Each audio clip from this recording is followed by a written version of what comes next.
tere, mina olen Matis, olen Fleet Complete'ist ja olen tulnud täna Pärnusse meie pikaajalise kliendi Schön Transpordi juurde. Minuga istub koos Rene. Rene, räägi paari sõnaga võib-olla oma ettevõttest ja kes sa ise oled? Tere, Rene Schön olen mina, tulen Pärnust. Oleme ettevõte koos vennaga seda teinud 15 aastat. Olen ise ka autojuht olnud, nii et ma võin öelda, et ma tean seda transporti juure tasandilt. 15 aastat transpordiäris olla, et see on ju päris muljetavaldav. Et ma hakkasin siin mõtlema, et meie teenust oled sa ju kasutanud sellest 12 aastat. Kui sa nüüd mõtled natukene ajast tagasi, et kuidas need esimesed 3 aastat siis olid võrreldes nüüd sellega, et kus meie oleme appi tulnud oma lahendusega? Nagu Ott kosmoses. Pidevalt oli see, iga hommik pidid autojuhid mulle raporteerima oma olukorrast, kus kohas nad on, millal liikuma hakkavad, kui pikk paus oli ja nii edasi.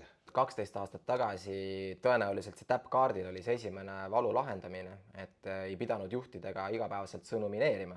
Täna see täppkaardil on nii standard, et võib-olla selle peale iga päev enam ei mõtlegi, et kas oskad välja tuua mõned sellised punktid, mida täna siis pingsamalt jälgitakse? Kindlasti tahva allalaadimine, see on oluliselt lihtsamaks läinud, et ei pea siin selle aparaadi ja juhtmega jooksma sinna autost autosse. Vaatan vahepaid näiteks, on väga lihtne ja kiirelt saan sealt järgi vaadata, mis need kilometraažid on. Samas ka oleme jaganud oma kundedele auto jälgimist, kui nad tahavad näha oma koorma liikumist. Ma näen ära auto mootori tühikäigud, sellest siis anda tagasiside autojuhtidele, siis ma näen ära sealt sõiduki kiirus. Meie jaoks on seatud siis nagu 85 peale, kui seal autojuht ületab, seal tuleb mulle info ja tuleb autojuhile telefoni peale info, et võta kiirus maha. Teades, et transpordiettevõtte 1/3 kogu kulust moodustab kütus, et kas olete mingisuguseid meetmeid ka kasutusele võtnud, et seda kütusekulud paremini kontrollida?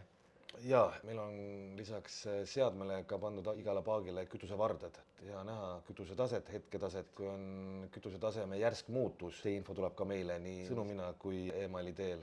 Lisaks vaatame raportitest ka keskmist kütusekulu. Kui kütusekulu on suur, siis hakkan otsima seda kohta nüüd, et miks see kulu suur on. Seal tühikäik on palju kasutatud, kas on seal põhjagaasiga sõidetud, eiratud seda informatsiooni, mis tuleb sõnumina autojuhile, et võta kiirus maha. Ma hakkan seda kõike vaatama. Me oleme siis oma klientide kogemuste põhjal ka märganud, et jõudeaeg on üks asi, mis on probleem, et eriti kui autojuht läheb kaupa laadima või maha laadima, et siis ta millegipärast armastab mootorit tööle jätta. Ja me teame ka seda, et rekka tegelikult tunnis keskmiselt võtab 3 liitrit diislit. Ja oma näidetel oleme ka näinud, et ühes rekkapargis on rekkaid, mis teevad siis keskmiselt 40 kuni 120 tundi jõudeaega ühe rekka kohta, mis rahalises vääringus on ju rekka kohta seal kuni 500 eurot kuus isegi. Kuidas te täna seda jõudeaega jälgite või kuidas te sellele reageerite? Jah, see on asi, mida me väga pingsalt jälgime. Kui ma näen, jõudeaja joon on hästi pikaks nagu veninud, siis vestleme autojuhiga uuesti. Ma kogu aeg räägin nendele sellest. Ja tihtilugu nad seal on vabanduseks tulnud, et unustavad selle käima, et mõtlesin, käin kiirelt kontoris sees ära, tulen tagasi, aga seal kontoris võib olla mingi järjekord või läheb aega lihtsalt ja see auto lihtsalt tiiksub seal õues ja kõik on raha, mis õhku läheb sealt summutist.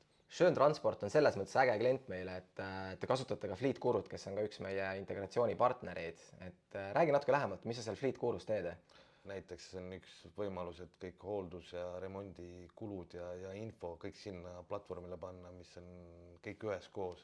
Muidu ma kasutasin nagu Exceli tabelit ja ma saan seal ka kohe telefonis seda teha nagu ja vaadata kohe nagu kiirelt.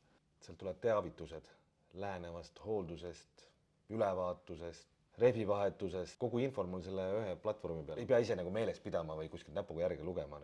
Fleet Guru äpid on meil pandud iga auto töötelefonisse. Näiteks kui autojuht võtab auto vastu, teeb nii-öelda checklist ära, mis meil on sinna lisatud ja auto inventuuri kohta. Näiteks rehvide olukord, tulekustutit, ADR-i varustus, kõik muu. Ja veel nad vaatavad puuduste kohta, kui nad avastavad midagi, näiteks seal on mingi mõlk või mingi kriim. Teevad selle kohta märkuse ja foto, salvestavad üles sinna Fleet Guru äppi ja see jõuab automaatselt minu platvormi peale. On hea järge pidada.